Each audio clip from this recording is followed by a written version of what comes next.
Hello students, welcome back to our channel.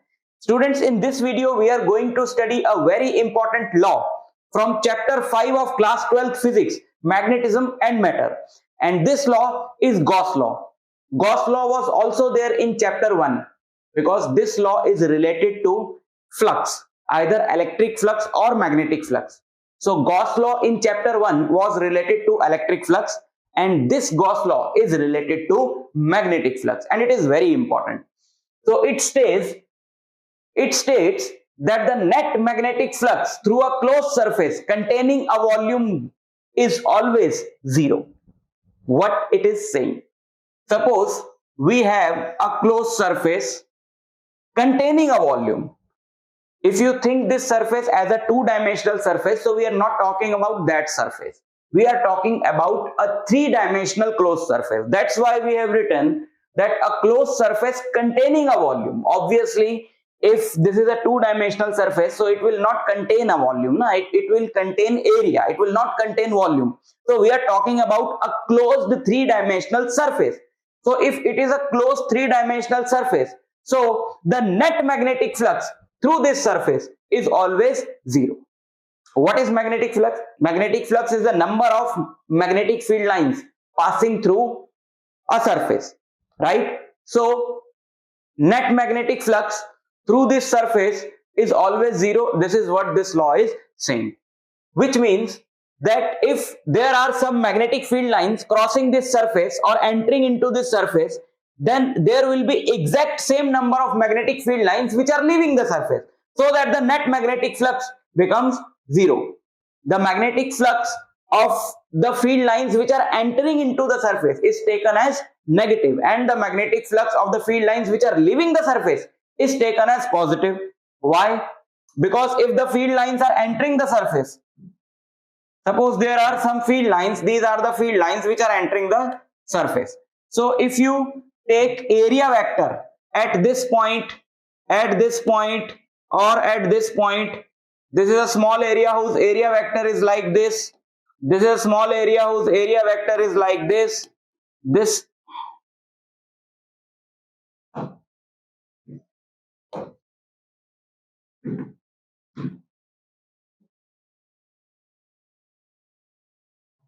This is a small area whose area vector is suppose like this, right? Because area vector is always perpendicular to the surface.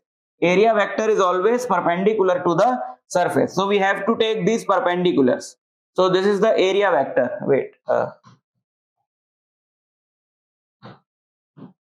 This is the area vector at this point. It is like this, right? So since the magnetic field lines are entering into the surface, so this is the direction of magnetic field here, and this is the direction of magnetic field here, and this is the direction of magnetic field here. So we can clearly see that the angle between area vector and magnetic field at this point, where at any such point where the magnetic field lines are entering into the surface, then the angle between area vector and magnetic field is always obtuse, right? It is more than 90 degree. This angle is more than 90 degree. This is to 180 degree, and this angle is also more than 90 degree. So at any point where the magnetic field lines are entering into a surface, if you take the angle between area vector and magnetic field line, it is going to be obtuse.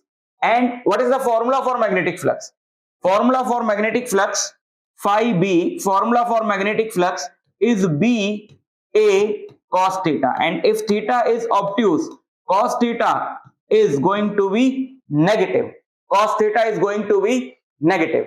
So all the magnetic flux of the magnetic field lines which are entering into the surface is negative, and the flux of the magnetic field lines which are leaving the surface, these are the magnetic field lines which are leaving the surface. So if we take area vectors here,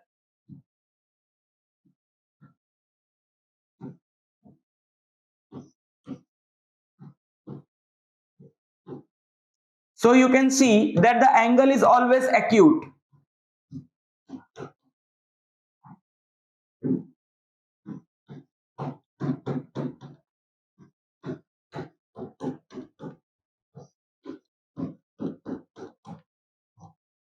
Angle is always acute. So this angle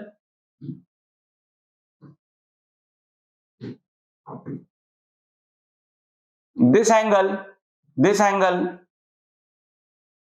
or this angle, this is an acute angle, this is also an acute angle, this angle is 0 degree, right? So all these angles are acute, and if the cos theta is acute, if the theta is acute, then cos theta is positive.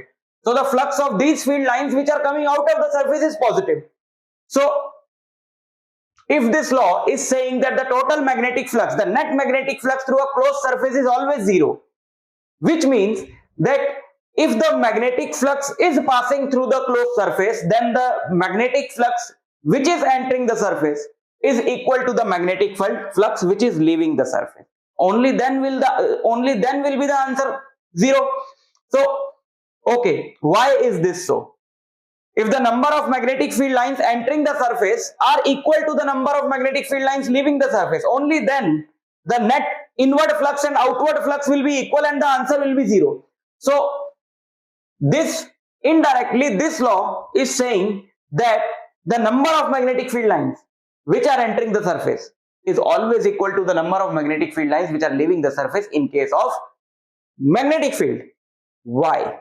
Because isolated monopoles do not exist. If this closed surface is carrying or containing a source of magnetic field, then obviously that source contains both north pole and south pole. It cannot contain either north pole or it cannot contain either south pole. In case of electric flux, isolated charges can be there, right? So if this volume is containing an isolated positive charge, then the magnetic field lines will only emerge from the surface, right? Or if this volume is containing only negative charge, then the electric field lines will only enter the surface.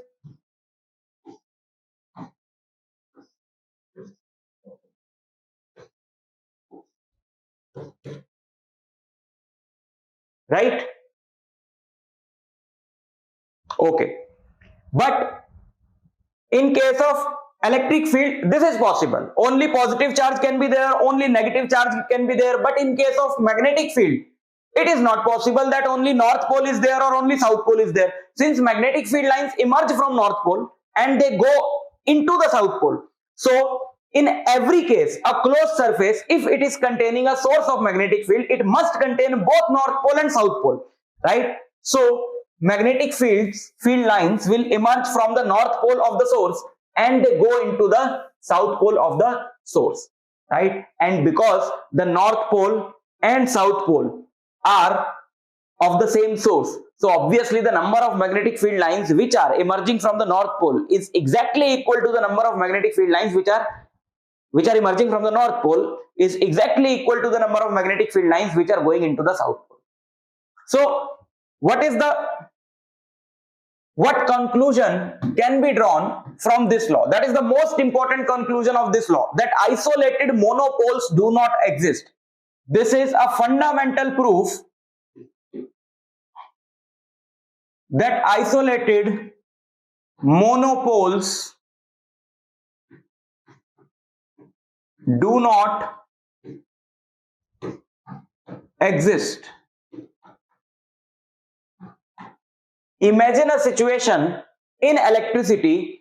Just imagine that whenever there is a positive charge, there has to be a negative charge of the same magnitude. We are just imagining a situation. This is not obviously true.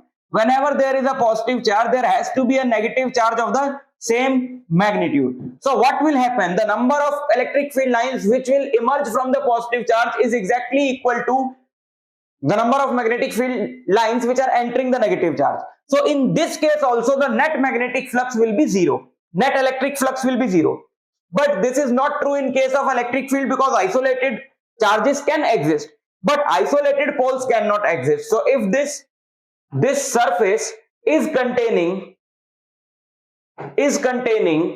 a source of magnetic field, so it must contain both north pole and south pole. So the number of magnetic field lines which are leaving the south pole is exactly equal to the number of magnetic field lines which are entering the North Pole. So number of magnetic field lines which are leaving the surface is exactly equal to the number of magnetic field lines which are entering this surface. The net flux will be 0. Net flux, not net flux. So if there is a small area on the surface dA and flux through that area is B dot dA, right? B dot dA, which is the formula of flux. So the total flux through the surface is 0, right? This is what this law is saying. Okay, let us understand this in some other way also. What was the formula for Gauss law in electrostatics? It was E dot dA equal to Q by epsilon naught, right? And the corresponding term of Q in magnetism is, this Gauss law has a small proof, so let's write that. Corresponding term of charge in magnetism is represented by Qm and it is called pole strength. Okay, and corresponding to 1 by epsilon naught in magnetism we write mu naught. So right, corresponding to that law in magnetism we will write it like this. But whenever Qm is present, minus Qm should also be there, right? A pole of equal polarity but of opposite nature should also be there. Just the situation that we have just imagined, that suppose whenever plus Q is present, then minus Q is also present. So what you will write? You will write the flux at like this, so the answer will always be 0. But it is not in case of electrostatics. But in case of magnetism, it is there. Whenever a pole of pole strength Qm is there, then a pole of pole strength minus Qm should definitely be there. So if you add these two, the answer will be 0. So B dot dA is 0. So the net magnetic flux through a closed surface is always 0. And that is the Gauss law in magnetism. So it is a very important law. Just prepare it very carefully. I hope you understood all the concepts, all the reasonings that we have discussed in this video. So I'll meet you in the next lecture. Till then, all the very best.